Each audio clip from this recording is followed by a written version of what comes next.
Manchester match మన సొంతమవుతుందా? Old ట్రాఫోర్డ్లో గిల్సేన చరిత్ర సృష్టిస్తుందా? ఒక్క గెలుపు లేని చోట విజయం సాధించి సిరీస్ సమం చేస్తుందా? ఇప్పుడు ఈ ప్రశ్నలు భారత అభిమానుల్ని వేధిస్తున్నాయి. లార్డ్స్ టెస్ట్లో ఓటమితో సిరీస్లో వెనకంజలో ఉన్న టీమిండియా ఇప్పుడు మాంచెస్టర్ టెస్టుపై కన్నేసింది. ఈ మ్యాచ్లో గెలిస్తే సిరీస్ సమం చేసే ఛాన్స్ దక్కుతుంది. అందుకే ఈ కీలక మ్యాచ్లో గెలుపు సాధించాలని ఉవ్విళ్లూరుతోంది గిల్సేన. బ్యాట్ బాల్తో భారత ఆటగాళ్లు రాణించగా కీలక సమయాల్లో ఒత్తిడికి చిత్తవ్వడం సమస్యగా మారింది.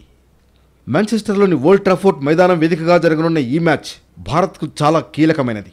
ఇందులో ఓడితే టీమిండియా సిరీస్ ఆశలు ఆవిరినట్లే. ఇలాంటి తరుణంలో భారత జట్టుకు కొత్త టెన్షన్ పట్టుకుంది. ఎందుకంటే ఓల్డ్ ట్రాఫోర్డ్లో టీమిండియా ఇప్పటి వరకు ఒక్క టెస్టు మ్యాచ్ కూడా గెలవలేదు. ఇక్కడ 9 మ్యాచ్లు ఆడిన భారత్ 4 మ్యాచ్ల్లో ఓడిపోయి 5ని డ్రాగా ముగించింది. చివరగా 2014లో ఆడిన మ్యాచ్లో ఇన్నింగ్స్ 54 పరుగుల తేడాతో చిత్తయింది.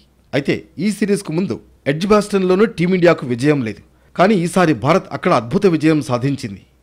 టీమిండియా గత రికార్డులను పట్టించుకోకుండా ఎడ్జ్బాస్టన్ టెస్ట్ను స్ఫూర్తిగా తీసుకోవాల్సిన అవసరం ఉందంటున్నారు మాజీ ఆటగాళ్లు. ఇప్పటి వరకు చేసిన తప్పుల నుంచి గుణపాఠాలు నేర్చుకుని సరైన వ్యూహంతో ముందుకు వెళ్లాలని సూచిస్తున్నారు. ముఖ్యంగా ఇంగ్లీష్ ఆటగాళ్ల కవ్వింపులతో ఆటపై ఫోకస్ను కోల్పోకుండా చూసుకోవాలి. నోటితో సమాధానం చెబుతూనే ఆటతో వాళ్ల నోళ్లను మూయించాలి. అప్పుడే మాంచెస్టర్లో టీమిండియా గెలుపు రుచి చూసి సిరీస్ను 2-2తో సమం చేస్తుంది.